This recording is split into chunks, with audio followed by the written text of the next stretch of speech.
നിങ്ങൾ നിങ്ങളുടെ ബട്ടക്സിൻ്റെ ബാക്കിലൂടെ നിങ്ങൾക്ക് ഒരു തരിപ്പോ അല്ലെങ്കിൽ ഒരു പുകച്ചിലോ അല്ലെങ്കിൽ ഒരു ബലക്കുറവോ ഒരു അനുഭവപ്പെട്ടിട്ടുണ്ടാവും. അതിൻ്റെ ഞരമ്പിൻ്റെ ചലനങ്ങളിനെ ബാധിക്കുകയാണ് ഈ സയാട്ടിക്ക എന്ന അസുഖം ബാധിക്കുന്നത്. ചിലപ്പോൾ ഒന്നും ഉണ്ടാവില്ല, ചിലപ്പം നല്ല രീതിയിൽ തന്നെ ആയിരിക്കും, ചിലപ്പോൾ സ്റ്റെപ്പ് കയറുമ്പോഴായിരിക്കും, ചിലപ്പോൾ ഒരു യാത്ര പോകുമ്പോഴായിരിക്കും, ചിലപ്പോൾ ഒരുപാട് നേരം ഇരുന്നിട്ടായിരിക്കും വരുന്നത്. അതിന് വേണ്ടത് ആകെപ്പാടെ നിങ്ങളുടെ ലൈഫിൽ ഒരു 10 മിനിറ്റ് അല്ലെങ്കിൽ 15 മിനിറ്റ്. ഇത് ചെയ്ത് കഴിഞ്ഞാൽ ഉണ്ടാവുന്ന ബ്ലഡ് ഫ്ലോ കൂടും, ഓക്സിജൻ കൂടും. സയാട്ടിക്ക എന്നത് ഊരവേദനയായിട്ട് ഒരു ഡോക്ടറെ അടുത്ത് പോയി കഴിഞ്ഞാൽ നിങ്ങൾ കേട്ടിട്ടുള്ള ഒരു വാക്കായിരിക്കും. നിങ്ങളുടെ ബട്ടക്സിൻ്റെ ബാക്കിലൂടെ നിങ്ങൾക്ക് ഒരു തരിപ്പോ അല്ലെങ്കിൽ ഒരു പുകച്ചിലോ അല്ലെങ്കിൽ ഒരു ബലക്കുറവോ ഒരു അനുഭവപ്പെട്ടിട്ടുണ്ടാവും. ഇതിന് ഡിസ്ക് ബൾജ് കാരണമാണ് ഇത് വരുന്നത്. അപ്പം ഈ ഡിസ്ക് ബൾജ് വന്നു കഴിഞ്ഞാൽ അതിൻ്റെ കനാലിൽ തട്ടിയിട്ട് അതിൻ്റെ ഞരമ്പിൻ്റെ ചലനങ്ങളിനെ ബാധിക്കുകയാണ് ഈ സയാട്ടിക്ക എന്ന അസുഖം ബാധിക്കുന്നത്. ഇതിൽ പല തരത്തിലുണ്ട്, രണ്ട് തരത്തിലുണ്ട്. അക്യൂട്ടും ഉണ്ട്, ക്രോണിക്കും ഉണ്ട്. അക്യൂട്ട് എങ്ങനെയാണ് വരുന്നത് എന്നുള്ളത് ഞാൻ ഇതിൻ്റെ മുന്നേ ഉള്ളൊരു വീഡിയോയിൽ എക്സ്പ്ലെയിൻ ചെയ്തിട്ടുണ്ട്. ഇനി നമുക്ക് ക്രോണിക്കിലേക്ക് കടക്കാം. ക്രോണിക് എന്ന് പറയുന്നത് 6 ആഴ്ച മുതൽ കൂടുതൽ വർഷങ്ങളായിട്ട് നീണ്ടു നിൽക്കുന്ന ഒരു വേദനയാണ് ക്രോണിക് സയാട്ടിക്ക എന്ന് പറയുന്നത്. അത് ഇതുപോലെ ഓൺ ആൻഡ് ഓഫായിട്ട് വരും. ചിലപ്പോൾ ഒന്നും ഉണ്ടാവില്ല, ചിലപ്പം നല്ല രീതിയിൽ തന്നെ ആയിരിക്കും, ചിലപ്പോൾ സ്റ്റെപ്പ് കയറുമ്പോഴായിരിക്കും, ചിലപ്പോൾ ഒരു യാത്ര പോകുമ്പോഴായിരിക്കും, ചിലപ്പോൾ ഒരുപാട് നേരം ഇരുന്നിട്ടായിരിക്കും വരുന്നത്. അങ്ങനെ ഇതുപോലെ ഓൺ ആൻഡ് ഓഫായിട്ട്, അല്ലെങ്കിൽ അത് കിടന്നു കഴിഞ്ഞാൽ ചിലപ്പം മാറും. അങ്ങനെ ഒരു ഓൺ ആൻഡ് ഓഫായിട്ട് വരുന്ന ഒരു രീതിയാണ് ഈ സയാട്ടിക്കിൻ്റെത്. ഈ ക്രോണിക് സയാട്ടിക്കുള്ള ആൾക്കാർ പലതരത്തിലുള്ള സമ്മർദ്ദത്തിലായിരിക്കും. ചിലപ്പോൾ സർജറി ആയിരിക്കും നിങ്ങൾക്ക് ഡോക്ടർമാർ പറഞ്ഞിട്ടുണ്ടാവുക. എന്ത് തരം മെഡിസിൻ കഴിച്ചിട്ടും അന്നേരം കുറച്ച് സമാധാനം ഉണ്ടാവും, പക്ഷെ പിന്നെ വീണ്ടും അത് വരുന്നു. അതാണ് ഞാൻ ഈ ഓൺ ആൻഡ് ഓഫ് എന്ന് പറയുന്നത്. അപ്പം ഏത് തരം ചികിത്സ തേടണം, എവിടെ പോകണം, സർജറി വേണോ എന്നുള്ളൊരു തരം മാനസിക സമ്മർദ്ദത്തിലായിരിക്കും. ഈ ക്രോണിക്കായിട്ട് സയാട്ടിക്കുള്ള ആൾക്കാർ ശ്രദ്ധിക്കേണ്ടതെന്ന് വെച്ചാൽ, നിങ്ങളുടെ ഡിസ്കിനെ കുറിച്ച് നിങ്ങൾ ആലോചിക്കേണ്ട, ഡിസ്ക് തള്ളിയല്ലോ എന്നുള്ളത്. ഡിസ്ക് തള്ളിയത് നമുക്ക് ഉള്ളിലേക്ക് ആക്കാൻ പറ്റില്ല.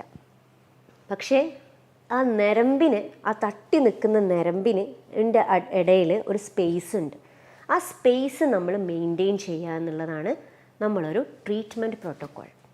ഈ സയാട്ടിക്ക വരാൻ ഒരുപാട് കാരണങ്ങളുണ്ട്. അമിതമായിട്ട് എന്ത് ചെയ്താലും ഒരുപാട് നേരം നിൽക്കുക, ഒരുപാട് നേരം ഇരിക്കുക, ഒരുപാട് നേരം കുനിഞ്ഞ് ജോലി ചെയ്യുക, അല്ലെങ്കിൽ ഒരുപാട് നേരം എന്താ പറയുക, പ്രഷർ, ബാക്കിന് ഒരുപാട് നേരം പ്രഷറുള്ള, സ്പൈനിന് ഒരുപാട് നേരം പ്രഷർ വരുന്ന ജോലികൾ ചെയ്താൽ ഈ ഡിസ്ക് തള്ളാൻ തുടങ്ങും. അതിൻ്റെ ഒരു കാരണം എന്ന് വെച്ചാൽ, ഡിസ്കിനെ ഹോൾഡ് ചെയ്യുന്ന പേശികളുണ്ട്. ആ പേശികൾ സ്ട്രോങ് അല്ല എന്നുള്ളതാണ്. അതിന് വ്യായാമം മസ്റ്റാണ്. ഇപ്പം ഒരു 20 വയസ്സ് കഴിഞ്ഞാൽ വരെ ഈ പേശിവേദന, ഈ ഡിസ്കിൻ്റെ ഇഷ്യൂസ് വരുന്നുണ്ട്. അത് കാരണം ഈ പേശിയുടെ വലയം കടന്നിട്ടാണ് സ്പൈനുള്ളത്. അപ്പോൾ പേശിക്ക് സ്ട്രെങ്ത് ഉണ്ടെന്നുണ്ടെങ്കിൽ അത് സ്പൈനിലേക്ക് എത്തൂല. പക്ഷെ പേശിക്ക് സ്ട്രെങ്ത് കുറഞ്ഞ കാരണമാണ് അത് ഡിസ്ക് ബൾജിലേക്ക് എത്തുന്നത്. ഈ പേശി സ്ട്രോങ് ആവാൻ എന്താ? വ്യായാമം. അതിലുപരി ഒരു ഒറ്റമൂലി ഇല്ല. അത് കൃത്യമായിട്ട് ഓടാനോ ചാടാനോ ജിമ്മിൽ പോകാനോ ഒന്നുമല്ല. സിമ്പിളായിട്ടുള്ള സ്ട്രെച്ചിങ് എക്സസൈസ്, നിങ്ങളുടെ ഒരു ഡേ തുടങ്ങുന്നതിന് മുന്നേ സിമ്പിളായിട്ടുള്ള സ്ട്രെച്ചിങ് എക്സസൈസസ്, അല്ലെങ്കിൽ കുറച്ചൊരു കോർ സ്ട്രെങ്തനിങ് എന്ന് പറയും. നമ്മൾ കോർ എന്ന് പറഞ്ഞു കഴിഞ്ഞാൽ നമ്മളെ സ്പൈന് ഹോൾഡ് ചെയ്യുന്ന ആ ഒരു ഭാഗത്തിനെ നമ്മൾ കോർ എന്ന് പറയുന്നത്. ആ core strengthening exercise, stretching exercise മാത്രം ചെയ്താൽ തന്നെ നിങ്ങൾ ഈ പറഞ്ഞ വലിയ വലിയ പ്രശ്നങ്ങളൊക്കെ നമുക്ക് ഒഴിവാക്കാൻ കഴിയും. അതിന് വേണ്ടത് ആകെപ്പാടെ നിങ്ങളുടെ ലൈഫിൽ ഒരു 10 മിനിറ്റ് അല്ലെങ്കിൽ 15 മിനിറ്റ്. ഇത് ചെയ്ത് കഴിഞ്ഞാൽ ഉണ്ടാവുന്ന ബ്ലഡ് ഫ്ലോ കൂടും, ഓക്സിജൻ കൂടും. നമ്മളുടെ പേശികളിലേക്ക് ഓക്സിജനും രക്തോട്ടവും കൂടി നീർ കെട്ടാനുള്ള, ഇപ്പോൾ ഈ ഒരുപാട് ജോലി ചെയ്യുന്ന സമയത്ത് നീർക്കെട്ടാണല്ലോ വരുന്നത്. അതാണ് ഡോക്ടർമാരുടെ അടുത്ത് പോയി കഴിഞ്ഞാൽ നീരുണ്ട് എന്ന് കാണും. നിങ്ങൾക്ക് തന്നെ നോക്കാം, കാലിൽ നീര് വന്നു കഴിഞ്ഞാൽ ഒരു കുഴി പോലെ ആവും. അതേപോലെ തന്നെയാണ് പേശിയുടെ പല ഭാഗത്തും വരുന്നത്. പേശിയുടെ പല ഭാഗത്തും ഒരു ട്രിഗർ പോയിന്റ് എന്നുള്ളൊരു സംഗതി വരും. എന്ന് വെച്ചാൽ ഒരു ഭാഗത്ത് മാത്രം തൊട്ടാൽ വല്ലാണ്ട് പെയിന് വരും, പെട്ടെന്നൊരു ഷൂട്ടിംഗ് പെയിന് വരും. അതിനാണ് നമ്മൾ ട്രിഗർ പോയിന്റ് എന്ന് പറയുന്നത്. അതെന്ന് പറഞ്ഞു കഴിഞ്ഞാൽ നിങ്ങളുടെ പേശികളിൽ ഒരു സെൻസിറ്റീവ് ഏരിയ രൂപപ്പെടാൻ ചെയ്യുന്നത്. അമിതമായ ഉപയോഗം കൊണ്ട്. അല്ലെങ്കിൽ പിന്നെ വലിയൊരു വീഴ്ച, വലിയൊരു ആക്സിഡൻറ്റ് വേണം അതിനെ അങ്ങനെ ആക്കാൻ. മസിൽസ് വളരെയധികം സ്ട്രോങ് ആണ്, പക്ഷെ നമ്മളുടെ റെപ്പറ്റേറ്റീവ് യൂസ് കാരണം അത് വീക്കായി പോവുക ചെയ്യുന്നത്. അപ്പം അതിനെ റീബിൽഡ് ചെയ്യാൻ നമ്മൾ എന്തെല്ലാം ചെയ്യാൻ പറ്റുമോ അതൊക്കെ നമ്മൾ ചെയ്യണം. അപ്പോൾ ഇങ്ങനെയാണ് ഈ ഡിസ്ക് ബൾജിനെ നമുക്ക് ഒഴിവാക്കാൻ പറ്റുന്ന ഒരു ഉപായം. അപ്പോൾ ഞാൻ നിങ്ങൾക്കൊരു ബേസിക് ആയിട്ടുള്ള ഒരു 3-4 എക്സസൈസ് ഞാൻ നിങ്ങൾക്ക് കാണിച്ചു തരാം. അപ്പം ക്രോണിക് ആയിട്ട് എന്നുവെച്ചാൽ വർഷങ്ങളായിട്ട് വരുന്ന ഈ സയാറ്റിക് പെയിന് എക്സസൈസ് പറഞ്ഞുതരാം. ആദ്യം ഇതുപോലെ നിവർന്ന് കിടക്കുക. എന്നിട്ട് ഒരു കാല് മുട്ട് മടക്കിയിട്ട് നെഞ്ചത്തേക്ക് കൊണ്ടുവരാം. അമർത്ത, നെഞ്ചത്തേക്ക് അമർത്ത. കാലും ചെസ്റ്റും അവിടെ റെസ്റ്റിങ്, ഇവിടെ മാത്രമേ വർക്കിംഗ് ഉള്ളൂ. അപ്പം നിങ്ങൾക്ക് അടിയിൽ നിന്നൊരു വലിച്ചിൽ കിട്ടും. ഇത് 5 സെക്കൻഡ് ഹോൾഡ് ചെയ്യാം. 1 മുതൽ 5 വരെ എണ്ണ, റിലാക്സ് ചെയ്യാം. ഇപ്പം നിങ്ങൾക്ക് വലത്തെ കാലിനാണ് വേദന എന്നുണ്ടെങ്കിൽ ഇടത്തെ കാലും ചെയ്യാം. 2 കാലും മാറി മാറി ചെയ്യാം. കാരണം എന്തായാലും ഡിസ്ക് ബൾജ് ചെയ്ത് കനാലിലേക്കാണ് തട്ടി നിൽക്കുന്നത്. അപ്പം ഇടത്തെ കാലിലും ചെയ്യാം, വലത്തെ കാലിലും ചെയ്യാം. ഈ ഇടത്തെ കാല് മുട്ട് മടക്കിയിട്ട് നെഞ്ചത്തേക്ക് കൊണ്ടുവരാം. ഈ കാല് നിവർന്ന് തന്നെ ഇരിക്കണം. അമർത്തി കൊടുക്കുക. 1 മുതൽ 20 വരെ, 1 മുതൽ 5 വരെ എണ്ണ, റിലാക്സ് ചെയ്യാം. ഇതാണ് ഒന്നാമത്തെ എക്സസൈസ്. രണ്ടാമത്തെ എക്സസൈസ്, മുട്ട് രണ്ടും മടക്കുക. എന്നിട്ട് ഒരു മുട്ടിൻ്റെ കാല് മറ്റേ മുട്ടിൻ്റെ മേലെ കയറ്റി വയ്ക്കാം. ഒരു കൈ മുട്ടിൻ്റെ ഇടത്തെ കൈ വലത്തെ മുട്ടിൻ്റെ അവിടെ പിടിച്ചിട്ട് ഒന്ന് റൊട്ടേറ്റ് ചെയ്യുക. ജസ്റ്റ് റൊട്ടേറ്റ് ചെയ്യുക. നിങ്ങളുടെ അപ്പർ ബോഡി അവിടെ തന്നെ ഉണ്ടാവും, കഴുത്ത് അവിടെ തന്നെ ഉണ്ടാവും.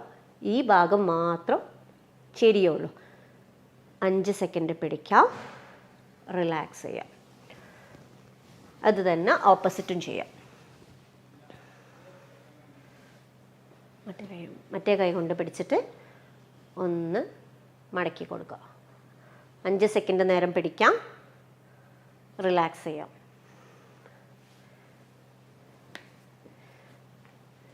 ഇതൊരു 10 തവണ റിപ്പീറ്റ് ചെയ്യാം. ഫസ്റ്റത്തെ എക്സസൈസിൻ്റെ പോലെ തന്നെ ഓരോ കാലും ഒരു 10 തവണ റിപ്പീറ്റ് ചെയ്യാം. മൂന്നാമത്തെ എക്സസൈസ്, കാല് രണ്ടും മടക്കാം. ഒരു കാല് കയ്യിൽ പിടിക്കാം. മുട്ട് ഒരു കാലിൻ്റെ മുട്ട് കയ്യിൽ പിടിച്ചിട്ട് മുട്ട് നിവർത്താം. ഫുള്ള് നിവർത്തണ്ട, 90 ഡിഗ്രി നിവർത്തണ്ട, ഇത്ര നിവർത്തിയാൽ മതി. എന്നിട്ട് ആങ്കിൾ നിങ്ങൾ ആങ്കിളൊന്ന് മുന്നോട്ടേക്ക് ഇങ്ങനെ വളയ്ക്കാം. അപ്പം നിങ്ങൾക്ക് ഇതിലൂടെ ഒരു വലിച്ചിൽ കിട്ടും. ഇതും ഒരു 5 സെക്കൻഡ് ഹോൾഡ് ചെയ്യാം, റിലാക്സ് ചെയ്യാം. ഇത് ചെയ്യുമ്പോൾ ഓപ്പോസിറ്റ് കാലം ഒന്നെങ്കിൽ നിവർത്തി വെക്കുക, അല്ലെങ്കിൽ മടക്കി വെക്കുക. അത് നിങ്ങളുടെ സൗകര്യം. മുട്ട് നിവർത്താം. ശ്രദ്ധിക്കേണ്ടത് മുട്ട് ഫുള്ളായിട്ട് നിവരണ്ട, ഇത്ര നിവർന്നാൽ മതി. 90 ഡിഗ്രി ഫുള്ള് പോകണ്ട, ഇത്ര നിവർന്നാൽ മതി. എന്നിട്ട് ആംഗിൾ ഒന്ന് മടക്കി കൊടുക്കാം. 5 സെക്കൻഡ് ഹോൾഡ് ചെയ്യാം, റിലാക്സ് ചെയ്യാം. നാലാമത്തെ എക്സസൈസ്, കാല് രണ്ടും മുട്ട് മടക്കാം. എന്നിട്ട് നിങ്ങളുടെ ഊരൻ്റെ ഒരു ഭാഗമുണ്ട്, അതിനൊന്ന് ടിൽറ്റ് ചെയ്യാം. ചെയ്ത ബെഡിൻ്റെ ഉള്ളിൽ നിന്നും ബെഡിൻ്റെ മേലേന്നും ഇത് പൊന്തൂല, പട്ടക്സ് പൊന്തൂല. ജസ്റ്റ് ഉള്ളിലേക്കാക്കി കൊടുക്കുക എന്നുള്ളത്. അത് നിങ്ങളുടെ സ്പൈനെ ഒന്ന് റിലാക്സ് ചെയ്യുക എന്നുള്ളതിൻ്റെ ഒരു ഭാഗമായിട്ടാണ്. ജസ്റ്റ് ഒന്ന് ഈ ഒരു ഭാഗം ഒന്ന് ഉള്ളിലേക്കാക്കുക, നിവർത്താം, ഉള്ളിലേക്കാക്കുക, നിവർത്താം. ഇതൊരു 10 പ്രാവശ്യം ചെയ്താൽ മതി. എന്നിട്ട് റിലാക്സ് ചെയ്യാം. ഇത്രയും എക്സസൈസ് നിങ്ങൾ വീട്ടിൽ നിന്നും ചെയ്യാം. ശ്രദ്ധിക്കേണ്ടത്, ചെയ്യുമ്പോൾ എന്തെങ്കിലും ഒരു അസ്വസ്ഥത, വേദന കൂടെ, അല്ലെങ്കിൽ എന്തെങ്കിലും ഒരു ബുദ്ധിമുട്ടുണ്ട് എന്നുണ്ടെങ്കിൽ അവിടെ നിർത്താം. അത് ചെയ്യുന്ന രീതിയിൽ എന്തോ പ്രശ്നമുണ്ട് എന്നാണ് ആ വേദനക്ക് കാരണം. ഇത് ചെയ്യുമ്പോൾ, എക്സസൈസ് ചെയ്യുമ്പോൾ ഒരിക്കലും വേദന ഉണ്ടാവാൻ പാടില്ല. ഓക്കെ, വേദന ഉണ്ടാവുകയും ഇല്ല. അപ്പം ഇൻ കേസ് ഉണ്ടെങ്കിൽ അവിടെ നിർത്താം നിങ്ങൾ. ഇനി മറ്റൊരു വീഡിയോയുമായി വീണ്ടും കാണാം.